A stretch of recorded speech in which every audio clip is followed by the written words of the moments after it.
In this video I want to go over a challenge that I posted to the class the other day in which you had to use HTML and CSS in order to mimic some layouts that I gave you. And there were 3 different layouts that you needed to make.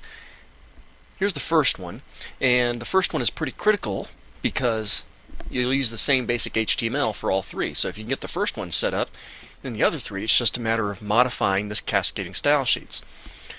So we see that there's a black border box centered on the web page, a green border box within that, and within the green border box there's a red box and a blue box, red box being on top of the blue. So that's what I want to set up first. So I'm going to jump over to my HTML. So I'm going to set up the basic structure. So I've got a black box, and that's going to be a div. Now within the black box there is a green box. And just as a reminder here, the black box is the parent of the green box. The green box is a child of the black box.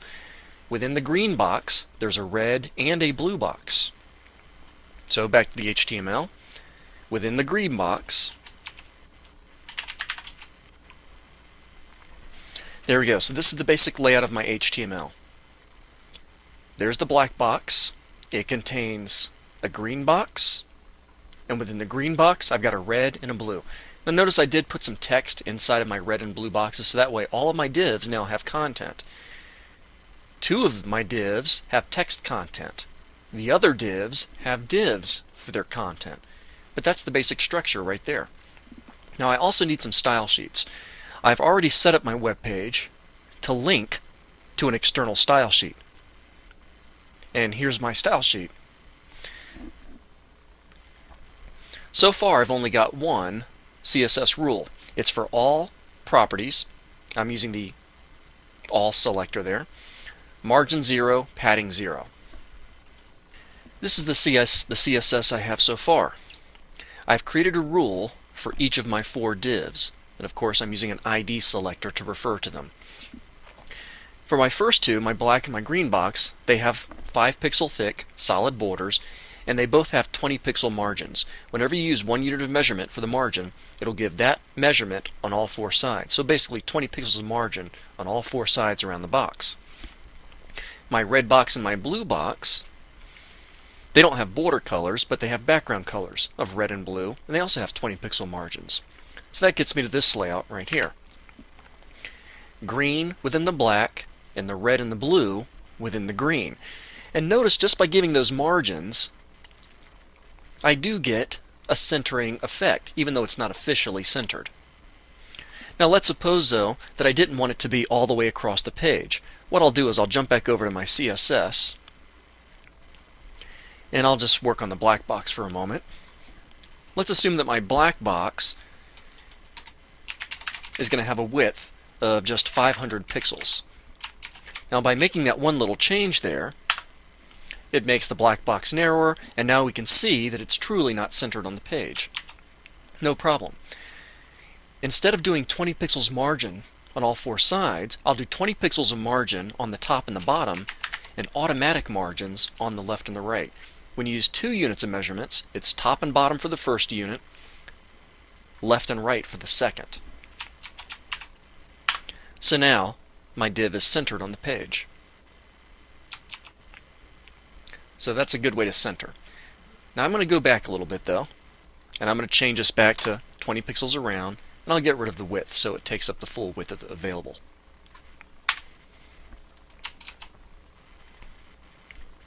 And I'm back to that original layout. And that was the first layout that I was looking for. Okay? Notice the similarities. Now to create these taller boxes, you could put in more text, or you could temporarily use the height property for CSS to give it some more height. Now the next layout is pretty similar. I want the red box on the left and the blue box on the right instead of top and bottom. And that we're going to accomplish with a simple float. So, back to the CSS. There's my red box. I'm going to add float left. And just by putting that float left in there, we'll get the red box and the blue box side by side.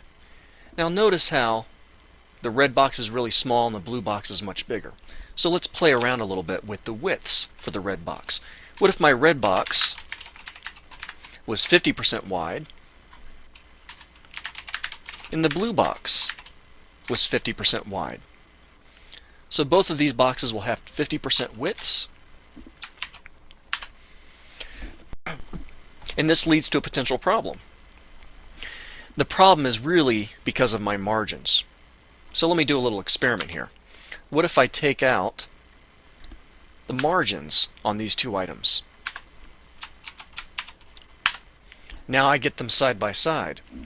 But wait, what if you really do want space between the green border box and the red and the blue boxes? Well, instead of using margins, let's put a padding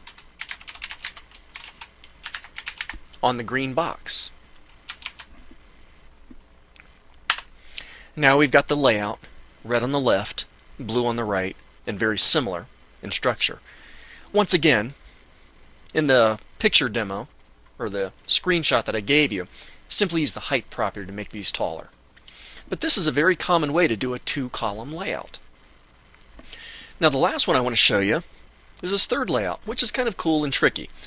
I still have the red and the blue boxes in there, and they are side by side, as in the previous one, but now they're kind of they're going outside of the parent boxes. Now to really see this, I'm going to go back and do what I did before, where I'm going to narrow or control the width of that black box, and I also want to horizontally center it. So I'm going to go back to my CSS, back to the black box. I'll do 20 pixels top and bottom, auto left and right, and I'll set the width back to 500 pixels. So I'm now centered on the screen. And I'm also going to set the width specifically for my red box and my blue box, and I'm going to get rid of the floats for a little bit.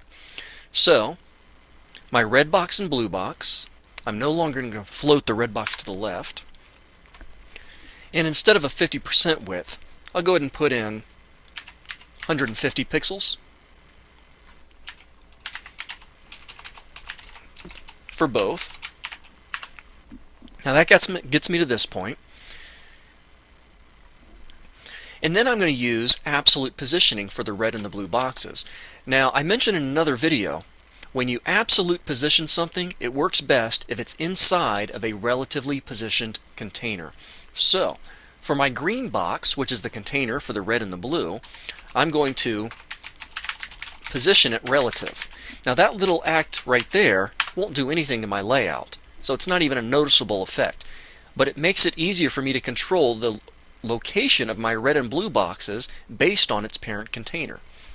So now I'm going to try a little experimentation. For my red and blue boxes, I'll position absolute. In fact, I'll go ahead and do that for both.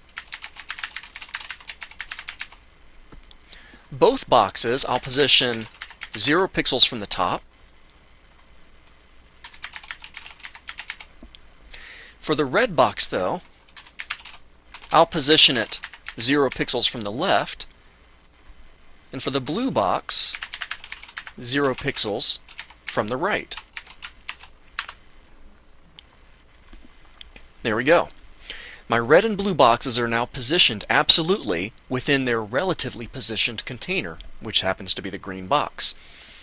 Now in the sample layout, the red and blue boxes are a little bit off from the top, so that's pretty easy to manipulate. Back on my CSS, instead of 0 pixels from the top, I'll try 20 pixels from the top.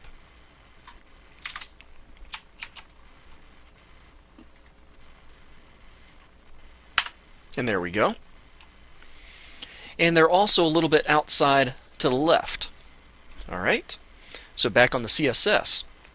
Now since 0 pixels from the left gets me right up next to the edge, then you should jump to the conclusion that negative, let's say 75 pixels, should take us beyond the edge. So I'll do a negative 75 from the left for the red box, negative 75 to the right for the blue box, and that gets them outside.